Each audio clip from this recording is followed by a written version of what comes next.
The next way we look at baiting the hook is looking at your advertising. Now, church advertising can be some of the best things you can do if you do it well. If you do it well, the money you spend on advertising will be the best money you've ever spent because of the dramatic growth that can come as a result. Like, there's a reason why Ford, Chevy, McDonald's, Apple spend money on advertising, and that's because advertising works if you do it well. If you don't do it well, advertising can be one big black hole where you can throw money at and you will never see a return. So how do we bait the hook with our advertising? Well, one tool you can use is direct mail.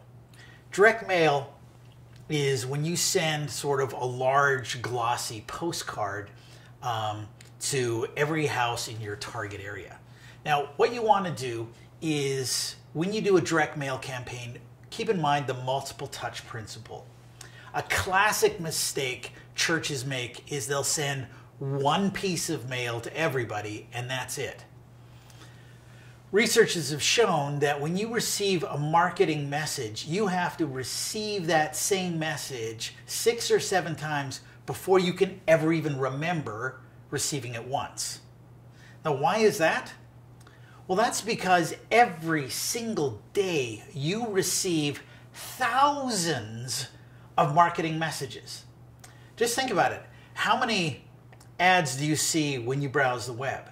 How many ads do you see on signs just driving into work? I mean, when driving to work, you drive by hundreds of signs, each of them giving marketing messages, plus billboards, plus maybe radio or Spotify ads. I mean, advertisement is everywhere. You see thousands of them. Just getting one piece of direct mail, well, just think about the mail you've got. You've probably already this week got dozens of pieces of direct mail advertising, and it all went straight in the garbage. The multiple touch principle is when you do a campaign, give everybody at least 6 pieces of mail. So what we did, and where I've seen the greatest amount of success, is a 3-week campaign where you give them 2 pieces of mail each week. Now, each mail is different than the other, so you're not getting exactly the same piece, but it's still advertising your logo, your brand, your church. And after getting that many of them, then all of a sudden you hit that turning point. Well, now people know that you exist. 1 piece of mail or 2 or even 3 pieces of mail, your results and response rates are going to be dramatically lower. Often 1-piece campaigns, you hear of getting fraction of a percentage response rate. Or a multi-touch campaign, particularly with direct mail, I've seen as high in personal experience as 2% response rates. Now you might say, hold a second, a 2% response rate, that's not really that high. Well, it depends on how you look at it. If I send out several thousand pieces of mail, a 2% response rate actually ends up being 200-300 first-time visitors in a single Sunday. That's actually pretty significant. Now, when you send that out, Canada Post has demographic targeting built right in. So when you get Canada Post to deliver them, you're not actually hand addressing those to every single house. You're actually just doing it as a bulk delivery. But you can actually select which newspaper carrier routes, what postal codes you're actually going to target. And not only that, online, Canada Post will tell you the demographics of those neighborhoods. So if you've got a church that's primarily targeting young families, so you've got a very modern church, you've got very modern music, modern vibe, and you're advertising something to do with your kids, targeting seniors complexes is just wasted money. Well, when you use demographic targeting and you choose which paper routes, you can actually choose those neighborhoods that have lots of young families and lots of young kids. Now, if your church is really targeting seniors, well, quite frankly, you can use it for that as well. But you can use this for different economic, different classes of economic growth, whether you're targeting the middle class or working class. You can target new Canadians or immigrant neighborhoods. Like the demographic targeting allows you to do a lot, and it's already free, it's online, comes part of the package. Now, when we designed these, one of the things that I was trained to do was to design an advertising piece using the fridge door principle. Now, the fridge door principle means that card that you're producing is so attractive and so not very religious on the front side of the card that even if you're not a Christian, you'll like the card so much you want to put it on your fridge door with a magnet or on your bulletin board or something like that. Now, you might not care about, the churchy stuff on the back, but you like the card so much, you're going to put it on your fridge. The thinking behind that is yeah, you might not care about the church stuff now, but 6 months from now when life happens, all of a sudden the back of that card becomes much more relevant. So you want to create something that the piece has such a wow effect that actually I want to use this. This is actually really good. Now, when you're doing that targeted mail, the way you write the stuff on the back of it, you need to be aware what keeps people up at night in your neighborhood. Now, that's going to change neighborhood to neighborhood, also depending to sort of the economics of a neighborhood. Very poor neighborhood, what they're worried about is where they're going to sleep. Where middle class, maybe their loneliness, not feeling connected. Upper class, it's significance. I've got all the toys. Life, I still feel empty. But what is keeping people up at night? Make sure your piece speaks to something that's important to them rather than something that's necessarily important to you.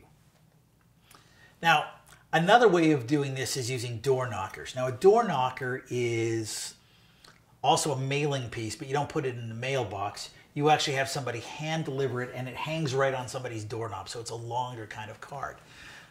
Now, personally, I haven't used door knockers, but I have talked to those who have, and they've gotten as much as a 6% response rate. When you get direct mail in a big pile of mail, sometimes you just don't even look at any of it. It's just like, this is just a whole bunch of junk, I throw it out. But a door knocker, because it's literally attached to your door, I actually have to look at it. With door knockers, the cost of delivery is much higher. Often you can use... most cities will have a small newspaper that's mostly advertisements, and they often do door knocker services, so their carriers will also attach door knockers for you if you pay that extra. But it's much more visibility, but much higher cost of delivery. Now, when you do the math, because the response is so much more, it's still probably a good idea. Now, if you want to save money, you can use volunteers to deliver them. Now, that's going to be a lot more difficult. You're going to have to really motivate your congregation. But if that's what you're doing, you could actually turn that to your advantage. That have your congregation not only deliver flyers, but go out in teams, go out in pairs, and actually pray for the houses that we're delivering the flyers to. And this you can actually use in your advantage, not only in lowering your delivery costs, but raising your congregational awareness of the community they're trying to reach. Billboards is another tool. Now, I've seen some churches, not many, use that. The problem with billboards is you're usually looking at them driving, and you don't get much information from a billboard. You're only getting impression. So billboards will just let people know that you exist. And if you want to sort of test this for yourself, I'm sure in your lifetime you have driven past thousands and thousands and thousands of billboards. And all those thousands and thousands and thousands of billboards, they often have a phone number on that billboard or a website on that billboard. How many times in your life, after seeing thousands of these phone numbers, have ever phoned or written down a phone number from a billboard? Chances are it's exactly 0 times. Now, I'm going to show you a number of examples of some of these kinds of cards that show the sort of this fridge door principle, so you can kind of see what I'm talking about. So here's one, a new beginning. It's an attractive piece. It gives hope. But even if you're not religious, this is something that I wouldn't mind having on my bulletin board. I wouldn't having on my desk. Here's another one. all dressed up and nowhere to go. Now, this is part of a Christmas outreach campaign. Even if you don't care about the church Christmas event on the back, it's still a pretty funny card. Here's one that I've used personally, Stuck, this upside down turtle. A lot of people thought it was hilarious and kept the card. Now, New Direction. Now this one here, you can have your church logo on it if you want. But quite frankly, I wouldn't even bother on a card like this. You know, you can have plenty of your church logo on the back of the card. This is just a good inspirational post, makes people feel good. And if you're doing full-sized cards with full glossy, yeah, it's an attractive card. People want that. This is something else that I've used in some of my campaigns about what is your next step.